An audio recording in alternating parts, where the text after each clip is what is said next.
भारत की 140 करोड़ की जनसंख्या में हर घर से इतना ज्यादा कचरा निकलता है कि इस कचरे का पूरा पहाड़ बन चुका है।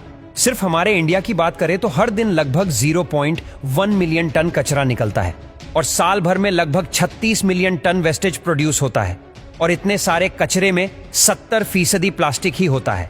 और हम सब जानते हैं कि प्लास्टिक को पूरी तरह से डीकंपोज होने में कई सालों का समय लगता है।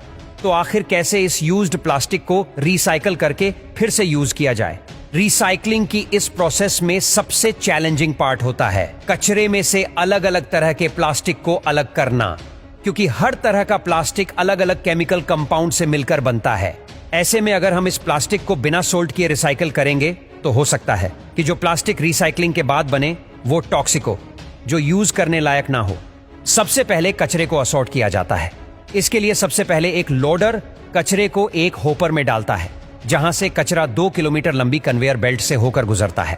सॉर्टिंग की फर्स्ट स्टेज में कचरे को एक घूमने वाले ड्रम में भेजा जाता है।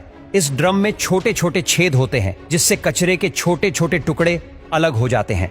अब अगली प्रोसेस में एक एयर सेपरेटर मशीन हवा के प्रेशर से हल्के कचरे को अलग कर देती है, जैसे पॉलीथीन, चिप्स के पैकेट आदि। उसके बाद आगे की स्टेज में एक इंफ्रारेड स्कैनर कचरे को स्कैन करके प्लास्टिक के टाइप का पता लगाती है और फिर एयर प्रेशर की हेल्प से पीपी टाइप के प्लास्टिक को अलग किया जाता है। इसी तरह से अलग अलग टाइप के प्लास्टिक को सोल्ट किया जाता है। उसके बाद वर्कर्स हाथों से प्लास्टिक को सोल्ट करते हैं, क्योंकि कुछ प्लास्टिक मशीन में सोल्ट नहीं होते हैं। अब उस कचरे को बाहर भेजा जाता है जो रिसाइकल नहीं हो सकता है। इस कचरे को बाद में पावर प्लांट, स्टील फैक्ट्री या सीमेंट की फैक्ट्री में भेज दिया जाता है, जो इसे ईंधन के रूप में इस्तेमाल करते हैं। अब इस सोल्टेड प्लास्टिक को रिसाइकल करने के लिए सबसे पहले इसे एक होपर में डाला जाता है, जहां से यह प्लास्टिक कन्वेयर बेल्ट से होता हुआ आगे बढ़ता है, जहां इन्हें ग्राइंड करके छोटे छोटे टुकड़ों में बदला जाता है। ग्राइंड होने के बाद इन कलरफुल प्लास्टिक के टुकड़ों को इकट्ठा कर लिया जाता है। अब बारी आती है इन रंग बिरंगे प्लास्टिक के टुकड़ों को इनके कलर के हिसाब से अलग करने की।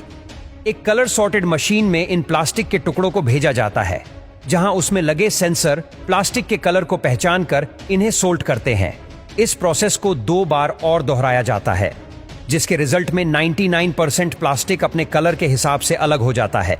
उसके बाद एक एक्सट्रूडर मशीन में प्लास्टिक को 220 डिग्री सेल्सियस के टेम्परेचर पर मेल्ट किया जाता है और मेल्ट होने के बाद इस प्लास्टिक को प्यूरिफाई किया जाता है और बाद में प्लास्टिक के छोटे छोटे दाने तैयार किए जाते हैं।